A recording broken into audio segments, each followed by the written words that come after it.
Novethic annual event, the 8th edition. I'm very glad to welcome Hester Borrie. Hello. Merci. And welcome. Hello. You're a member of management board of ROBECO, a big bank in the Netherlands, of course, and worldwide. So you're a speaker for the Pink Capital, and you like to promote this cause. We still have to promote Pink Capital. So first question would be, what key message do you want to carry through this speaking today you had within this Novethic annual event? Thank you. Yes, we believe that gender diversity and specifically gender equality is an important theme for investors to take into account when they look at valuing companies. We've done a lot of research in this field, and we found that those companies that have taken that seriously in all kinds of areas actually perform better than companies that don't. We think that's a very compelling argument to take a close look at gender diversity and equality. And meaning diversity and equality through all company level, not only the board, yes, or that's the bottom, correct. but everywhere.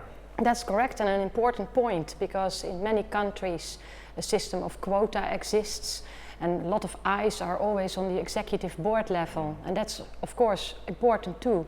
But if you really want to get the most out of it, you have to look throughout the company, look at retention rates for women, look at the wage gap that still exists between how women and men are compensated, and about promoting women in their careers. Do you see any improvements in this field? Yes, I do. I see more and more companies picking this up, mostly out of necessity. Capital, human capital, is increasingly scarce. Take a look at countries such as Japan that have a big demographic problem and an aging society. For example, in Japan, where the women's participation is really low, one could argue that women are in fact the forgotten resource, maybe even more so than some of the coal and other energy resources that one looks at. And would you say that investors are now sensitive to these issues and they do care about Pink Capital? I think increasingly so. Just as you see increasing attention for sustainability overall, this topic is also increasingly taken into account. Not because investors think it is a nice thing to do, but because they realize this is how they can make money. But there is less activism, or I tend to think there are less movement regarding this issue comparing to what we can see on climate change, for instance. Would you share this?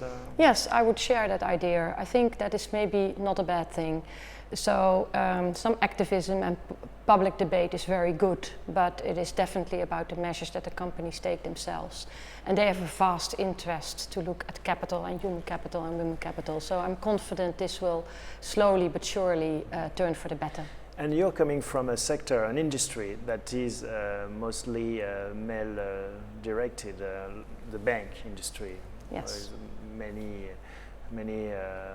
Not a lot of parity or diversity regarding men and women. Does it change as well with the younger generation, maybe? I would hope so. I try myself to obviously be involved in that topic and convince women how interesting it is to work in the financial sector. That is a dynamic sector where there's lots of good and interesting, profitable things to do. Do you have any success? I do, yes, I think so, and try to be an example where we can, also as a firm. But you're absolutely right, there's still a big underrepresentation of women in the financial sector. Well, a big job ahead for you. That's true, yeah, otherwise it would be boring if everything would be done already. Nice challenge. Thank you very much, Hester. Thank you, Thomas. Thank you.